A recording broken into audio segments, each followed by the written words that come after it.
Hello dear friends, my name is Mike and today we're going to take a look at another horrible case with you. On September 22nd, 2023, Suzanne Morphew's remains were discovered 3 years after her sudden disappearance on May 10th, 2020. The Colorado Bureau of Investigations stumbled upon her remains during a search of an area in Moffett County as part of a separate investigation, breathing new life into the famously cold case of Suzanne Morphew's disappearance. A tumultuous personal life and an inconsistent recollection of events first pointed toward the husband as the likely suspect in what the police believed to be a murder. However, new evidence has called into question the two-year-long crusade. Over 70 investigators invested 100 hours of work into Suzanne's case. 135 search warrants were issued, and dozens of over 400 people were interviewed before the police felt confident in charging Barry with the first-degree murder of his wife. Even after the charges were dropped based on inadequate evidence and mismanagement, there was no doubt in most people's eyes that Barry was guilty. However, after Suzanne's remains were found 50 miles outside their search area, and DNA evidence linked her death to a suspected serial killer, questions have arisen about what happened on the day of her disappearance. Is Barry Morphew for more resourceful than the authorities give him credit for, or did something or someone from her personal life cause her death? Suzanne Morphew was born on April 11, 1971 to her parents Jean and Adrian Alexandria, and grew up with two brothers, David and Andrew. Everyone who knew Suzanne described her as an amazing intellectual and thoughtful friend. In 1998, while in high school, Suzanne met her future husband, Barry Morphew, and married him after 6 years of dating. Barry was a remarkable ball player and was signed with the Toronto Blue Jays, while Suzanne pursued a degree in education at Purdue University.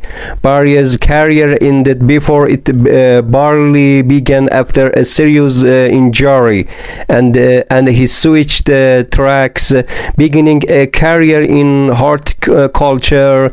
Suzanne had been teaching for 4 years when Barry started his landscape company, which gained steam as more time passed.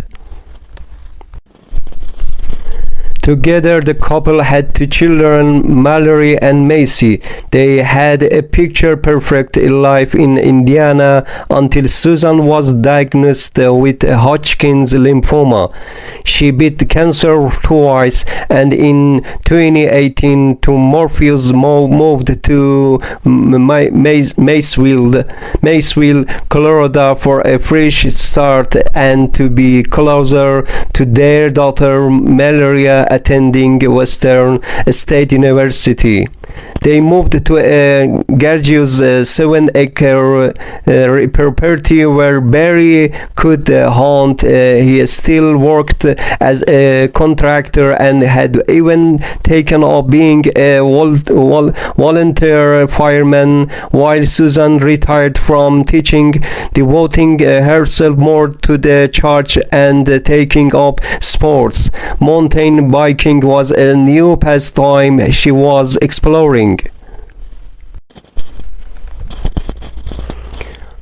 From the outside looking in, the Morphews were the perfect family, but they had their share of problems, all of which would come to light following the events of May 10th, 2020.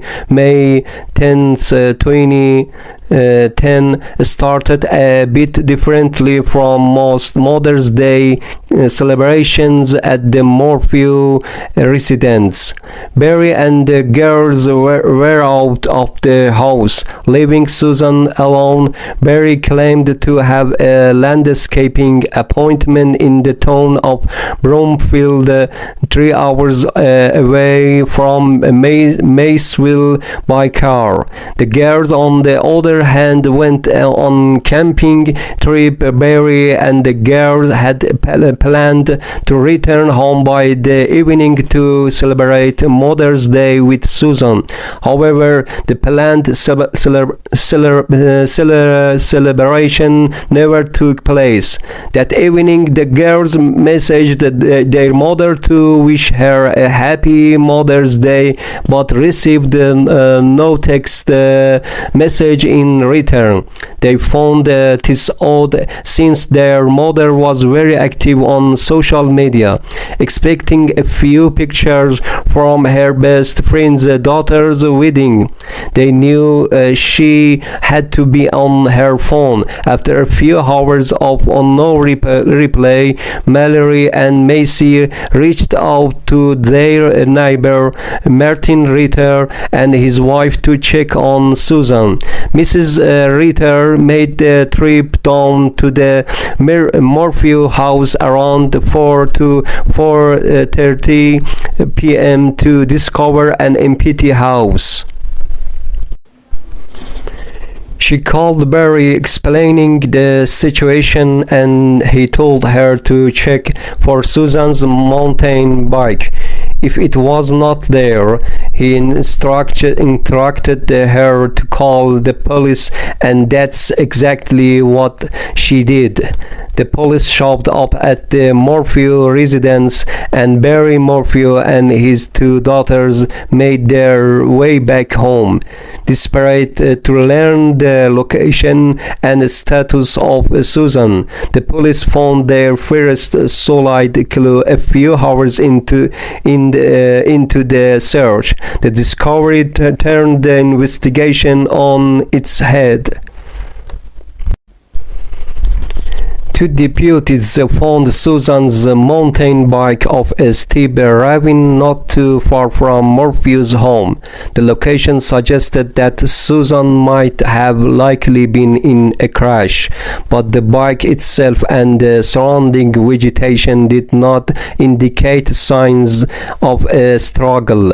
There were no skid marks indicating she used the brakes on her bike.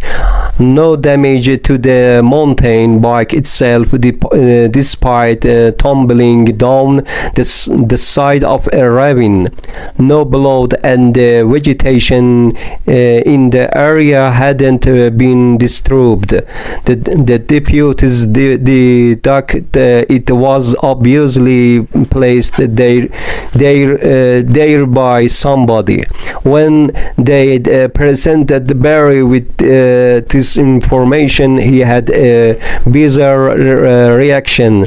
Barry's odd mountain lion theory would be the first of many outlandish stories, conclusions, and accounts that he would provide the investigators while they searched for his wife. Several people found Barry's handling of his wife's disappearance odd, to say at least in a secretly records conversation with YouTuber Tyson Draper.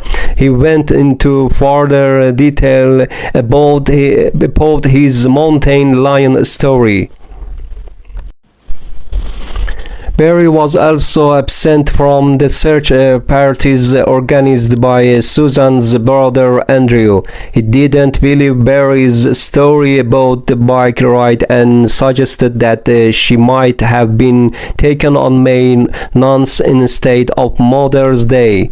Suspicion eventually shifted to him when Susan's helmet was found a mile away from the Morphew's home in the exact direction that Barry's track telemetry showed had taken that morning. Investigators might have written it off as an odd coincidence if it was not it in the exact opposite direction of the Bromfield construction site he was set to visit that day.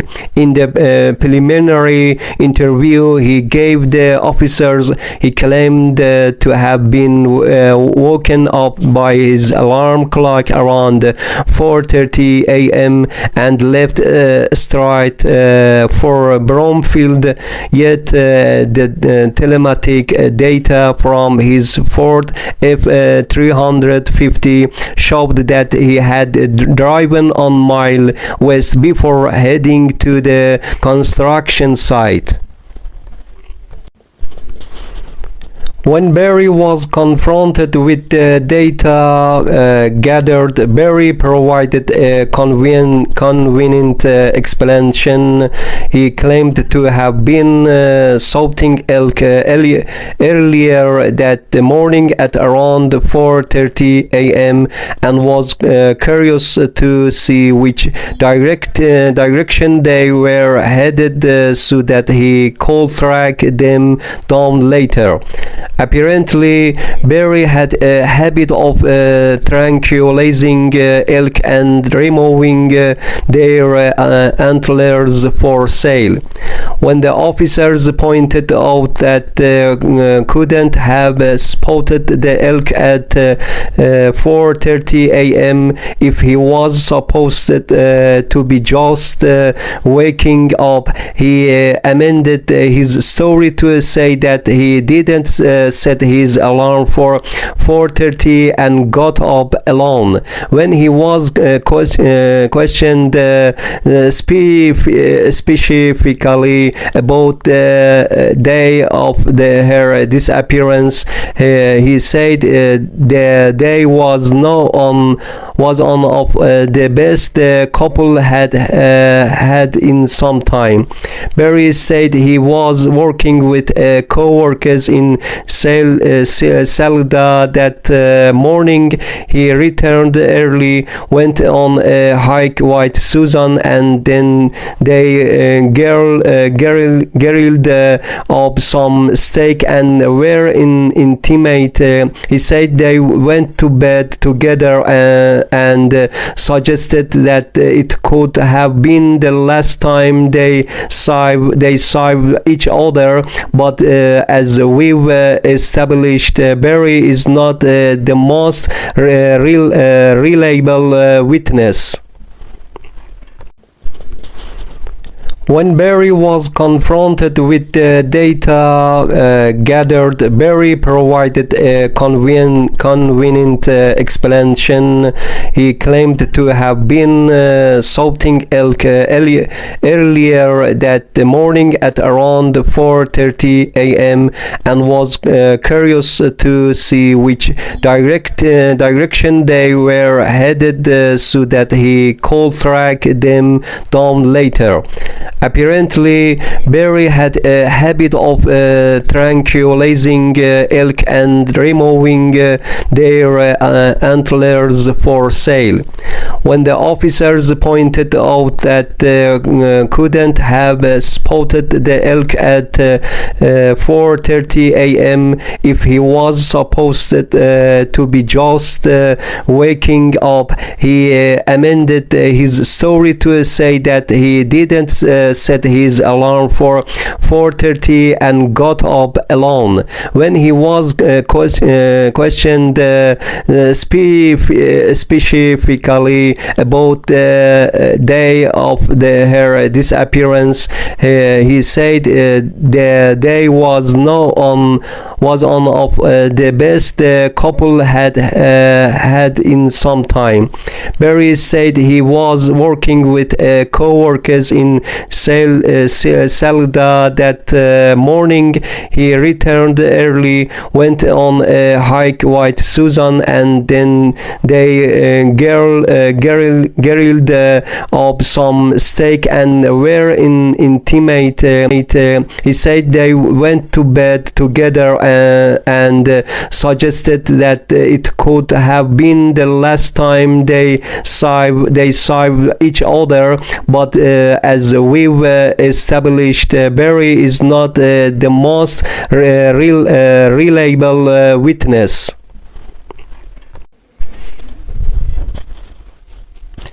When the police started to investigate Barry, they found out that he had lied about just about everything that happened that night. The investigators first knew something was wrong when they went through Barry's phone and vehicle telematic data on May 9th, 2020, while Barry and Suzanne Morphew did spend that afternoon and evening together. The events didn't align with Barry's narrative. At 2:40 to 2:44, the first significant deviation from Barry's accounts surfaced. His phone data revealed erratic movements around the property. When confronted by investigators, he said that he was likely hunting compunks with tranquilizers.